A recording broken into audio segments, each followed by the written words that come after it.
Hey guys, Sean Worcester here for the VGC Hub. I just want to apologize first of all for not getting this video up quicker. Blake and I actually shot a team building video together and the camera glitched out pretty badly. The video was pretty much unusable, so I'm shooting this video now. We've already got the team built, as you can see, but I'm just going to kind of explain why we chose the Pokemon we did and then do a couple of battles with it, hopefully show everybody how it works. Our Twitter poll that we had, the winning legend was actually Duskmane Necrozma with the Z Crystal so that it can go Ultra. It was a really exciting poll. I want to thank everyone for voting in it. Also, all three of the options that were in the poll were actually leading at some point over the 5 days that the poll was up, so it was really exciting to watch and see what ended up winning. So anyways, let me just dive into the team here. We base the team, as you can see, around Duskmane Necrozma. We have a Calm Mind set here with Photon Geyser and Earth Power. It's got the Z Crystal so it can Ultra Burst and go to the Ultra form. The spread is a little interesting. It was given to me by Blake. It's got EVs in all of the stats, as you can see. It's running a modest nature with a lot of attack EVs, which is really weird. But basically what this allows this Necrozma to do is, in its Duskmane base form, the 120 attack EVs allows it to two-shot Xerneas with Photon Geyser as a physical attack, and then when you Ultra Burst, it becomes a special move right away, and the Z move actually will one-shot Primal Groudons. So you kind of get the best of both worlds here. The rest were just put into bulk and speed. We added Tapu Lele to the team's second. Tapu Lele kind of gives it the control of the terrain. It protects your Necrozma from stuff like Sucker Punch and other priority moves, and it also boosts its damage output. Photon Geyser gets a little boost from the terrain. We're using a Choice Scarf variant here.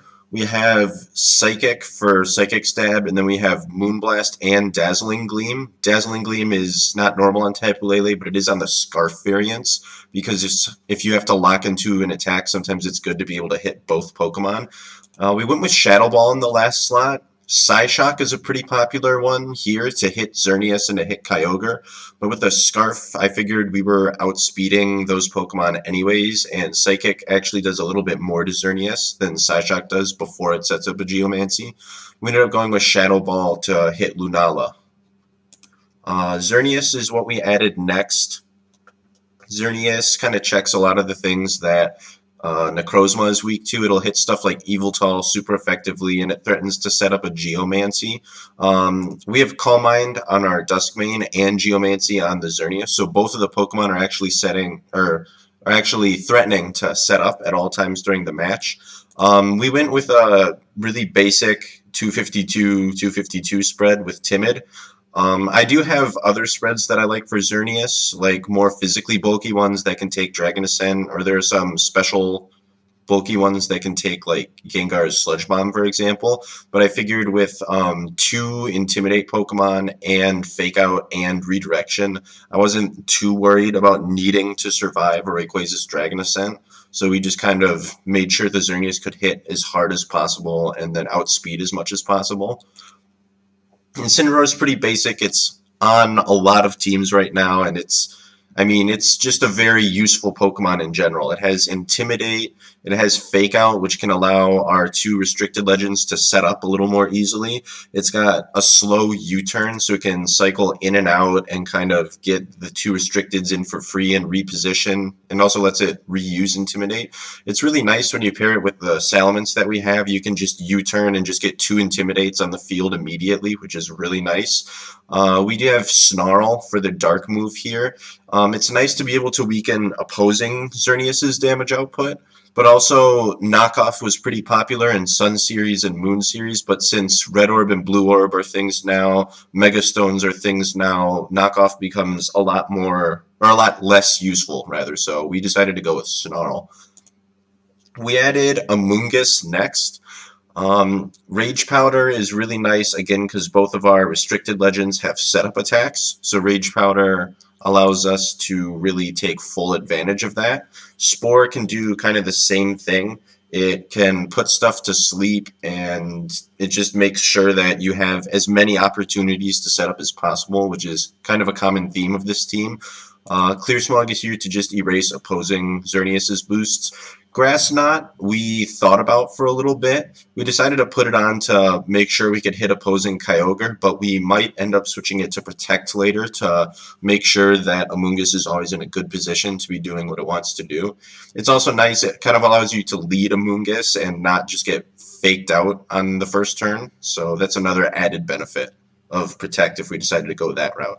We also put Focus Sash on, which is a little unconventional compared to Sun and Moon series. You see the super effective berries like Pyapa Berry on Amoonguss a lot, but we actually don't have another Pokemon that's using Focus Sash on this team, so we just decided to put the Focus Sash on Amoonguss, which will be, I think that'll be a little more common in Ultra series, but wanted to explain why we did that. We did still put Bulk into Amoonguss though. We didn't just do max speed, max special attack, even though it's a Focus Sash Mon. This spread allows it to still be, it avoids getting two-shot by Xerneas after it set up a Geomancy, so that's why we did that spread. The last slot we were kind of up in the air on.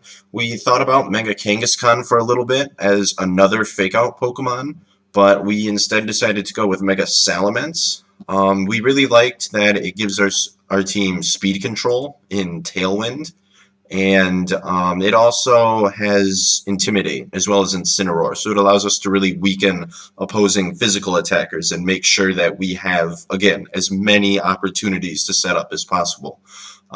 We went with max attack and max speed, which is again pretty normal for Salamence. Double Edge is pretty common on Salamence as well as Protect. We were up in the air on the Hyper Voice move slot. We initially started with Draco Meteor so that we could hit opposing Salamence as well as Mega Rayquaza, but after we played a couple games we weren't really struggling against those too much, and we also just kind of wanted the spread attack to be able to chip down the opposing team, so we put Hyper Voice on. We might still putz with this slot a little bit though as well. Salamence does still have a couple of cool options like Dragon Dance or Roar is another interesting one if you just kind of want to gimmick Xerneas out of a couple games. That's kind of a fun one. So that's the team we went for. I'll include a paste spin to this team in the description below. And in this next part of the video, I'm going to play a couple of ladder matches just so you can see how the team functions and just kind of know what you're doing if you decide to test this out for yourself. This kind of combination of Pokemon is something that's a little common on ladder right now. You'll see 4 or 5 of the same 6. Kind of frequently, so it's good to know how it works and what you want to do against it as well. So yeah, I'll be back when I find a ladder game.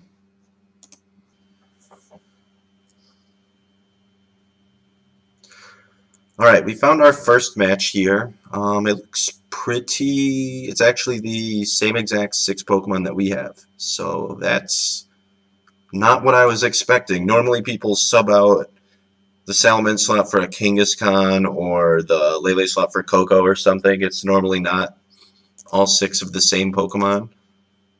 So I guess we get to see how the mirror match works. Xerneas just kind of threatens most of their team if they have to bring the Duskmane to really deal with it, I think.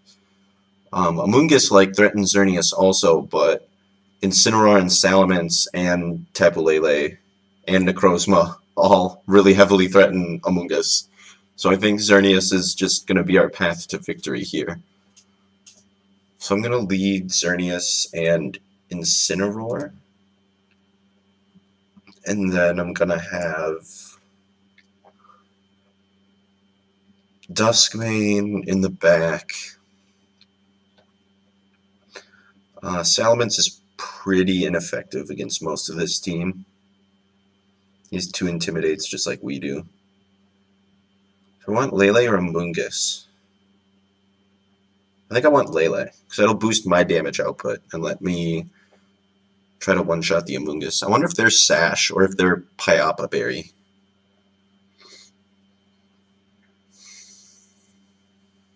This is interesting. He could be going for Tailwind, but he could also be going for Trick Room. And I don't really know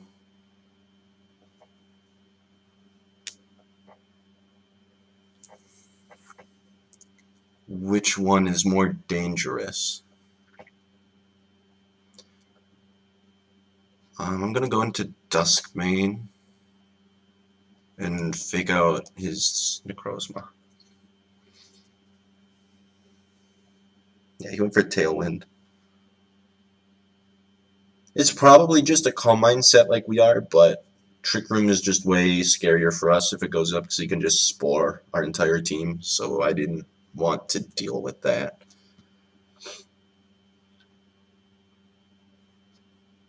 I could protect Snarl here. Oh, why do I keep getting disconnected today?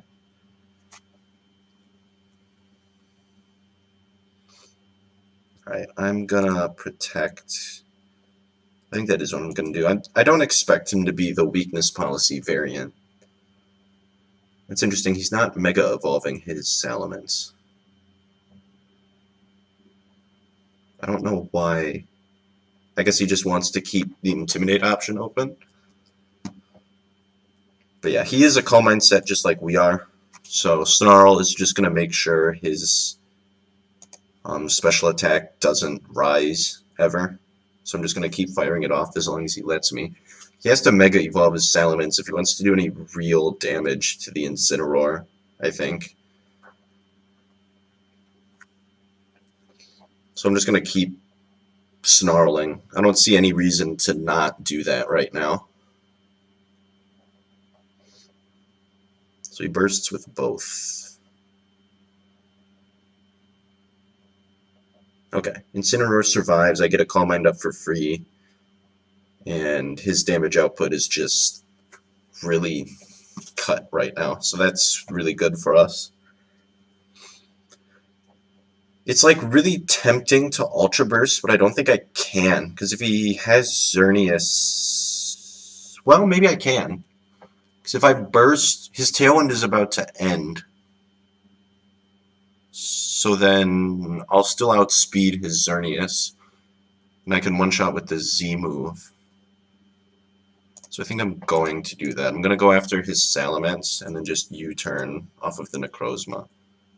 Oh, that's really good for us. We get to just hit the Amoonguss for free.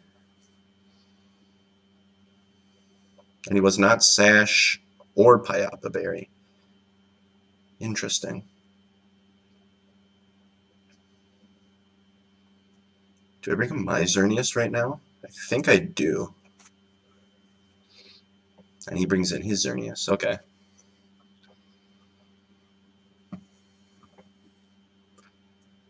So I'm going to Z-move the Xerneas and bring in Tapu Lele. If he sacks his Salamence here in for the Xerneas, that's probably the worst case scenario. But I think Lele plus Necrozma should still one-shot the Xerneas. But he just protects. So that's fine. Lele survives. His Xerneas is going to take like 25%. Okay, this Pokemon is very strong. And our Lele's Scarf, so it should just win us the game. I'm just going to Scarf Moonblast at his Dragons. So yeah, this match just kind of shows how like dynamic this team is. I kind of came in figuring Xerneas would be the crucial point, but it ended up being Necrozma. You kind of force them to play in such a way that they have to play so conservatively against the Xerneas that you just run through them with the Necrozma. It's a really weird mirror match, but it's kind of fun. I'm going to do a couple more battles here, see how our team is still looking.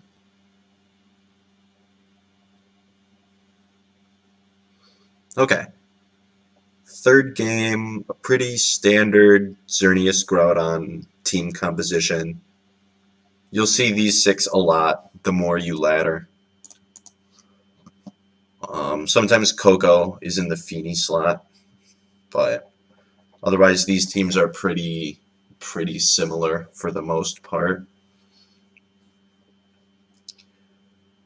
Xerneas is really strong against these kinds of teams. I think a lot of their answers, like Amoonguss and Feeny, you can just chip them, and then Xerneas does just fine. And we also have a lot of ways that offensively threaten the Feeny and the Amoonguss. The only thing that's like a really, really hard answer to your Xerneas is their Groudon, and even then you're still two-shotting it. So it's not the end of the world. So we're going to try to play my favorite game called Protect the Deer, and we're going to see how this goes. Definitely want Xerneas and Incineroar, and I want Necrozma as well. And in the back, all of these are really good, and I'm going to bring Salamence. That's kind of the reason we added Salamence to this team. We didn't have any ground resists before we put it on, so we figured it'd be a good idea. Feeny and Incineroar. Not an uncommon lead. Setting up Geomancy would be really foolish here. He could Haze, or he could Roar, or he could Snarl.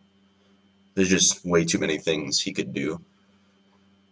I'm going to bounce into the Necrozma, and then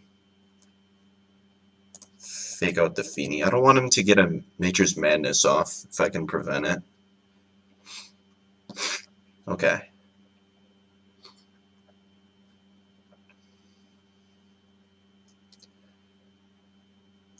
I don't know that a Z-move just kills the Feeny from here. I kind of want to chip it a little more to play it safe. It doesn't usually have Protect, so I don't have to worry about that too much.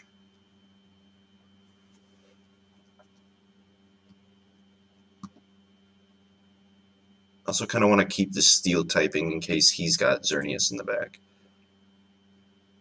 So I'm going to Protect and U-turn off of the Feeny slot here. He goes for an Icy Wind. Oh, he's Z-moving. Okay.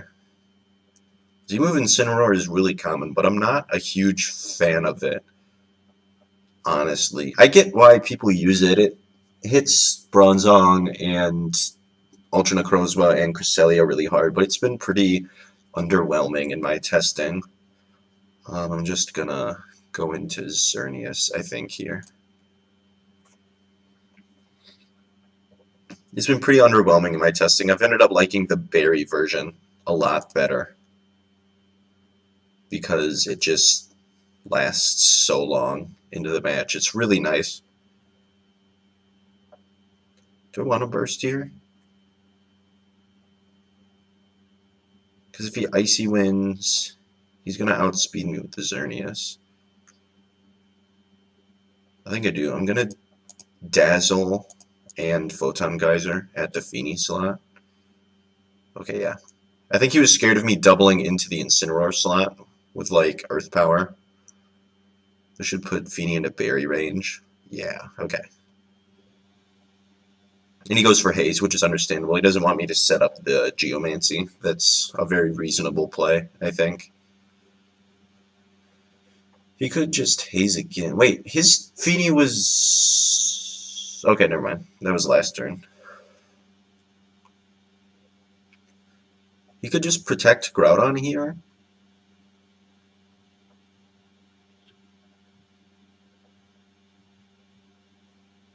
I feel like he either hazes or Icy Winds. So I don't want to switch in Salamence and risk that. Yeah, he protects Groudon. This won't... Will this kill? It didn't. Okay. I probably should have used Moonblast then instead of Dazzle, but it's not the end of the world.